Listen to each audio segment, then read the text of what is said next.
Hi everyone, Ayubowan, Vanakkam.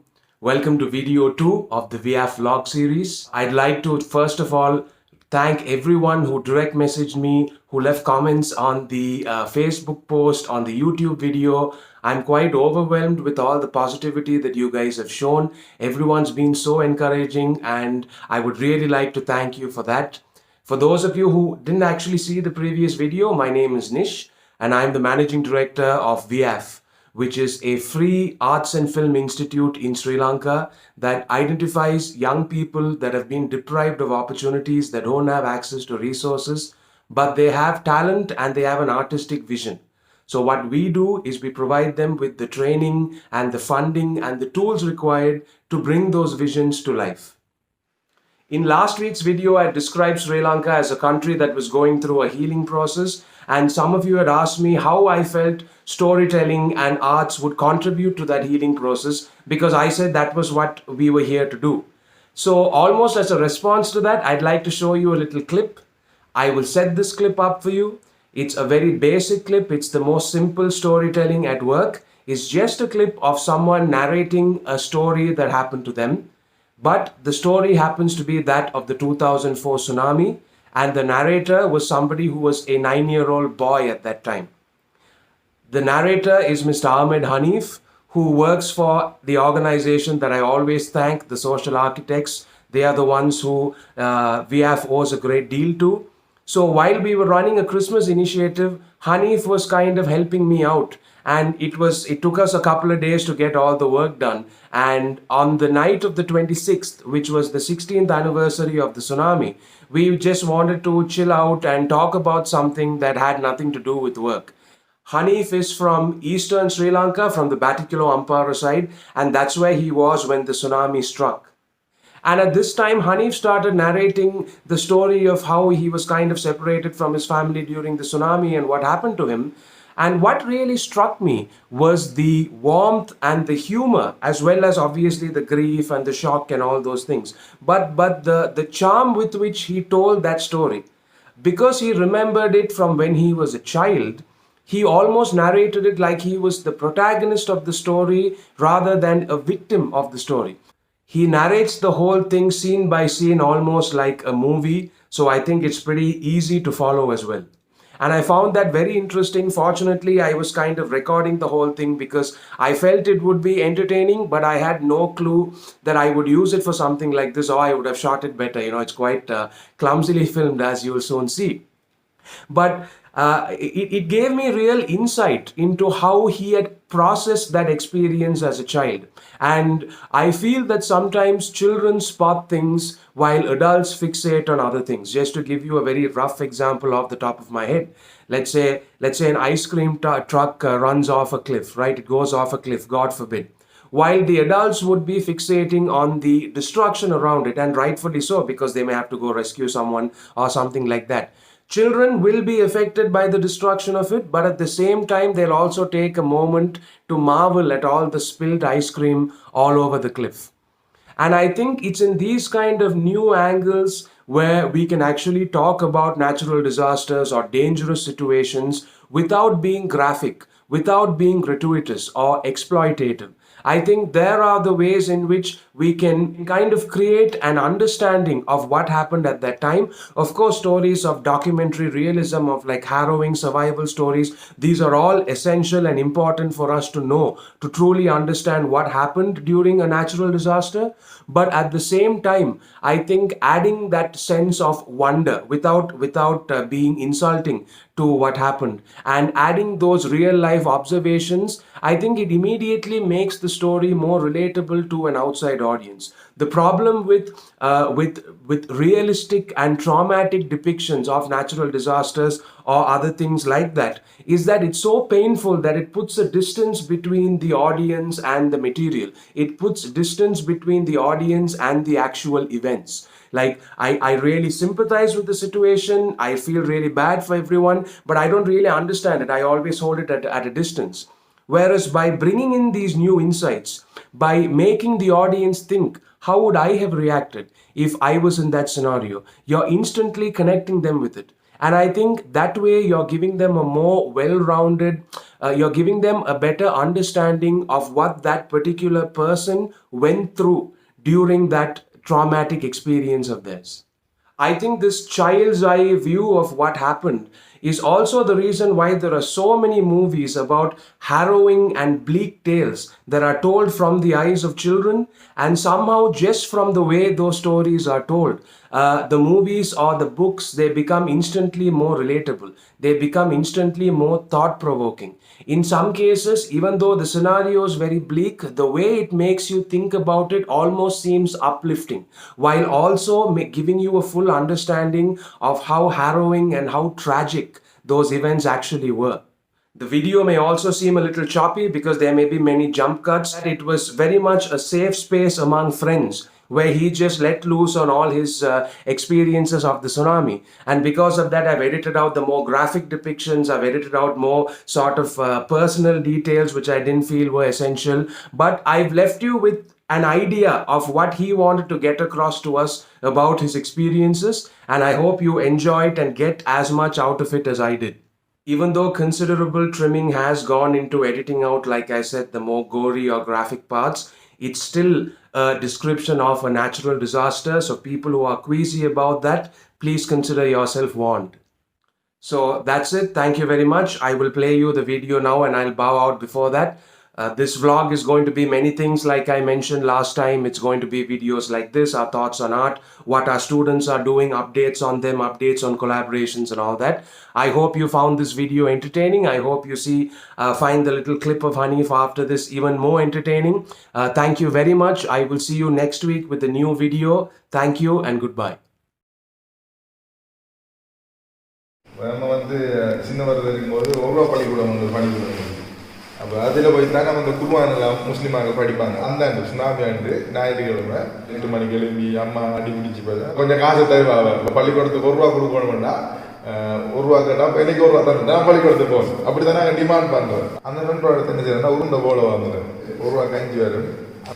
அப்போ அந்த டைமில் போல இருக்கிறாங்க எத்து நம்மள்ட்ட இப்போ பக்கத்தில் இருக்கிற நம்மள்ட்ட போல தான் போலன்றது நம்மளுக்கு கோல்டு மாதிரி. அப்போ சாப்பிடல நான் ஒரு ஓடி கடல் வருது பிள்ளை தாங்க நம்மளோட மொழியை சரிம்மா நீங்க இல்லை நம்ம இப்போ வீட்டை விட்ட போங்க அம்மா அப்போ போய் வீட்டை வச்சிருங்க ஒரு அறிவியல் வரும் மொழியை இப்படி ஒரு சுனாமி வேறு கடல் வருது பிள்ளை எழுந்து பாதுகாப்பாக நடந்து போகணும் இதை விட்டுட்டு விட்டு அப்படியே போங்க உமா அப்பா தேடுவா என்று அவளை அனுப்பி விட்டாரு.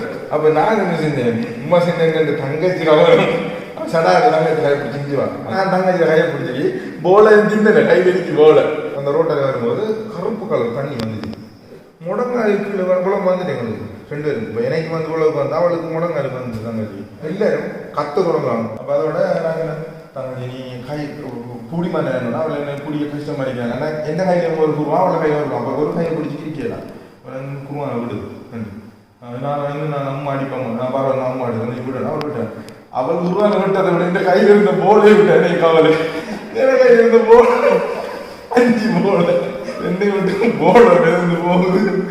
நான் எங்கே ஓடும் எனக்கு என்ன தெரியும் ஓட இல்லாத முடங்காலுக்கு தண்ணி வந்தா செவரில் ஏறும் பக்கத்தில் செவரம் முடியும்.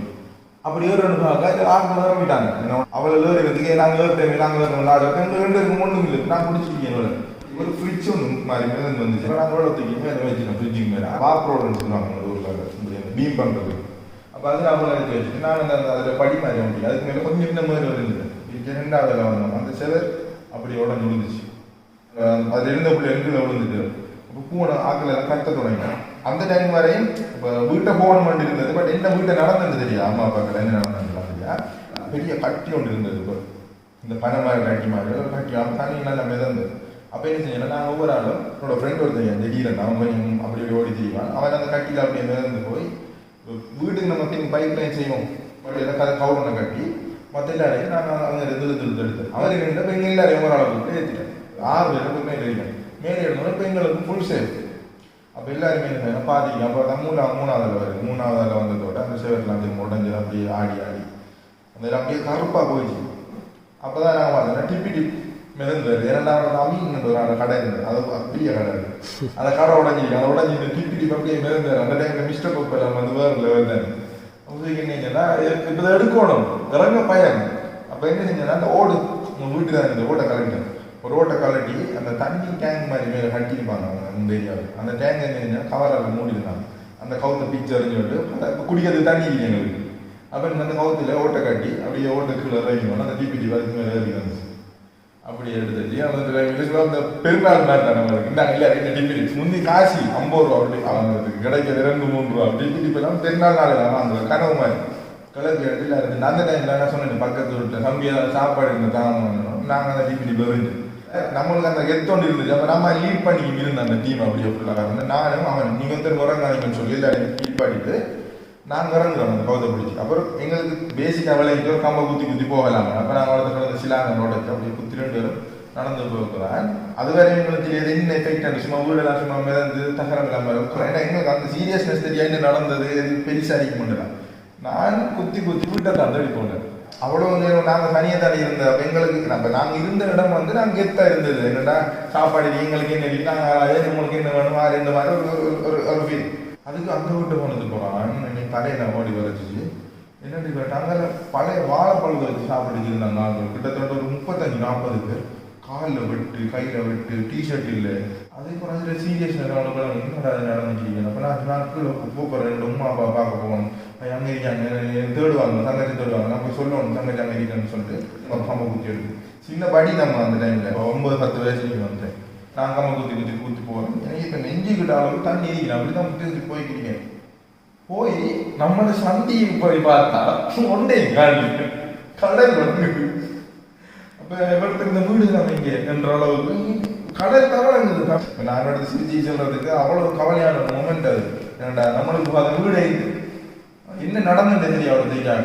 எனக்கு அதில் போகவே இல்லை. நாங்கள் கடல் டிரெக்டாக கடல் வளர்ந்து வீடே நம்ம கடல் வளர்ந்து அப்படி அப்படியே நடந்து போனாங்க ஒரு ஆக்கள் அப்படியே நம்ம போனாங்களுக்குள்ள நான் போனேன் அந்த ரோட்டில் சின்ன ஸ்கூல் ஒன்று இருக்கு. அவடத்து போனோடனே அண்ணா ஒருத்தர் ரெண்டு உட்காந்து கட்டி பிடிச்சி தூக்கி என்ன ஆக்கி உம்மா இங்கே வாப்பைங்க அதில் காலையில் வீடெல்லாம் உடஞ்சி கிடக்கும் கத்தினதுக்கு போகிறோம். அவன் இன்னும் நீயும் கவலைப்படாத உமா பாப்பாவும் 100 பள்ளிவாசல் அது மெயின் இருக்கு பச்சை கலர் பள்ளிவாசல் அது பெரிய பள்ளிவாசல் உயரமாக அங்கே இருக்காங்க. அங்கே போவோம்னு சொன்னால் அப்படி நடந்துகளுக்கு வந்து மேலே இருக்காங்க. அந்த பள்ளிவாசலுக்கு முன்னுக்கு ஒரு சின்ன ஒரு பொட்டி மாதிரி ஒன்று ஒரு 2 ரூம் மாதிரி இருக்கும். அந்த ரூம் ஃபுல்லாகவே மையத்து வெள்ளை கலர் சீட்டில் சுற்றி போட்டிருக்காங்க. சும்மா அடுக்கி வச்சிருக்காங்க மையத்தில். அப்போ அதை பார்க்கவே இல்லை. என்னென்னா நம்மளுக்கு சின்ன பக்கத்து மையத்தை பயம் நடுக்க முடிச்சு கையில் அப்படின்னு கொண்டு போய் உமா காட்டணும். உமா காட்டி பிடிச்சி குளர் உமாவோட காலையில் காயம் இல்லை. ஊர் ஃபுல்லாகவே ஒரு பள்ளிவாசல் இருந்தான். சில டைம் வச்சு நாங்கள் ஒழுங்காக உடுப்பு இல்லை கிழிஞ்சி காயத்துக்கு மருந்து கட்டுறதுக்கு சும்மா பஞ்சு வேலை வச்சு தேய்ச்சி சீலையில் கத்தி பூண்டுக்கு தங்கச்சின்னு கூட்டிட்டு வந்துட்டாங்க. அப்போ நான் அம்மா வாப்பா என்னோட தங்கச்சி என்னோட சின்ன தம்பி வைக்கணும் அந்த டைமில். ஸோ நாங்கள் மொத்தம் 4 பேர் தான். தங்கச்சி 6 மாதம். தங்கச்சி வந்து நீல கலரில் இருந்தாலும் என்னோட தங்கச்சி அதே ஒரு பெரிய கதை. அம்மா தண்ணிக்கு இருந்து வீட்டில் தண்ணி வந்து அம்மா அந்த மழை ஒன்று பிடிச்சி அந்த ஃபேன் கொழுவுறது பிடிச்சி குழந்தை தொங்கிக்கு இருந்தோம். தங்கச்சி அந்த தங்கச்சி 6 மாதம் அம்மா கையில் வச்சுட்டு இருந்து ஒவ்வொரு ஆளை வரைக்கும் ஒரு கட்டத்தில் அம்மா விட்டுட்டா தங்கச்சி. அவள் சின்ன பாபா போய் மேலே தண்ணியை பிடிச்சி அப்படியே நீளமாக போய்தான். அந்த டைமில் அவங்க அவரது உடனே பிள்ளைய கொண்டு வந்து பம்ப் பண்ணி தண்ணியெல்லாம் வழி எடுத்து அப்போ அந்த கலர் கொஞ்சம் மாறி நான் கொஞ்சம் நீளம் இருந்தேன் ரிலீஃப் வேறு அங்கே எப்படி சிட்டுவேஷன் இப்படி ஒரு ரூம் ஒரு மறையில் ஒன்றும் இல்லை. பாத்ரூம் எல்லாம் செப்பரேட் ஆகி இதுக்குள்ளே இவ்வளோ உங்களுக்கு எங்கே இருக்கலாம். உங்களோட சாமான் உங்களுக்கு அந்த நிவாரண சாமான் உங்களோட எல்லா செலவு சாமான் இல்லை அவ்வளோ நீங்கள் படுக்கிறது மாதிரி இந்த இடத்த கொடுங்க. அந்த மூணு உடனே மஞ்சு கம்பெனிகள் ஒரு இன்னைக்கு அந்த டைமில் மில்க் பிஸ்கட் எல்லாம் சும்மா அப்படி டேஸ்ட். அந்த டைமில் போய் நான் அடிச்சு பிடிச்சி போய் முன்னுக்கு நின்று என்னைக்கும் தாங்க 2 டிகிரி மாதிரி பிஸ்கட் மஞ்சள் கலர் கலர் எடுத்து வந்து பாருங்க பிஸ்கட் உனக்கு என்ன பிஸ்கட் என்னோட மற்ற ஃப்ரெண்டு அவன் பண்ணி காட்டுறான். இதில் வந்தா என்னென்னு கேட்டால் லோரி ஃபுல்லாக அந்த அதுக்குள்ள வைக்கணும் அவனுக்கு. அதுக்குள்ள ஒரு போட்டி 6 கூட பிஸ்கட் எடுத்து பீனட் பட்டர்ன்னு சொல்லி இப்போ நம்ம சாப்பிட்றோம். அது வந்து இப்போ வாங்கல நம்மளாம். அப்போ அந்த டைம்னா ஒரு ஃபொயில் பக்கெட் மாதிரி வரும் சின்ன ஒரு சில்வரில் அது செஞ்சு வந்து அப்போ இப்படி தான் இப்படி வீடு அப்படி ஒரு 45-50 கணக்கு ஒரு மூலையில். நாங்கள் என்ன செய்யறோம்னா ஒன்றும் தெரியாது இப்படி நைட் விளையாடு. அப்போ அது என்ன செய்ய மாட்டோம்னால இப்போ கீழே போட்டுட்டு ஏறி மிதிச்சோன்னா வெடிச்சோடையே ஒரு மாதிரியாக போகும். அதெல்லாம் பார்க்கறதுக்கு ஒரு அழகு. அதை நாங்கள் என்ன சொல்கிறோம்னா வெள்ளைக்காரங்க வீடு இந்த ஹைஜீன் பிஸ்கட் இப்போ அதெல்லாம் வாங்கினேன் ரொம்ப வேலை. அப்புறம் அந்த கொத்துமலை அந்த பக்கெட்டில் வந்து நாய்க்கு எல்லாம் வாங்கலாம் கிடக்கு. அதெல்லாம் வந்து வெறுத்து கிடந்தாங்க. அதில் ஒரு அடுத்த நானும் பார்ப்போம் சொன்னா அப்போ பார்ப்போம் வீட்டை போய் பார்த்துக்குவேன். அது வரையும் நாங்கள் போகல, என்ன நடந்த ஒன்றும் இல்லையா. வீட்டை போனால் கை கட்டியா வீடு கருப்பு மாண்டம் குளத்துக்குள்ள வர என்ன படிவீங்க. என்னோட வீட்டு சரி ராத்தம் உள்ளூர் மாடு ஒன்று செத்து கிடந்துச்சு. அப்போ அது பிறகு அது அந்த மாடு எப்படி மாடு செத்து அதுக்கு மேலே எங்களோட கபட் விழுந்து கிடந்துச்சு. அந்த கபட் விழுந்து எங்களோட கதவை துறக்க இல்லாமல் லொக் பண்ணி வச்சுருந்துச்சு. ஏன் இதை நான் சொல்கிறேன்னா அதில் களவு நிறைய நடந்தது. மையத்துக்களில் மாலை இருந்தது. அதில் நிறைய களவுகள் போனேன். என்னோட சாட்சியில் மையத்துக்கு கூட அப்படி தான் நம்மளோட அம்மாவோட காதல் வந்து மின்னியை கூட கலட்டிருந்தாங்க. அப்படி அப்புறம் கதை ஒட்டச்சினாங்க.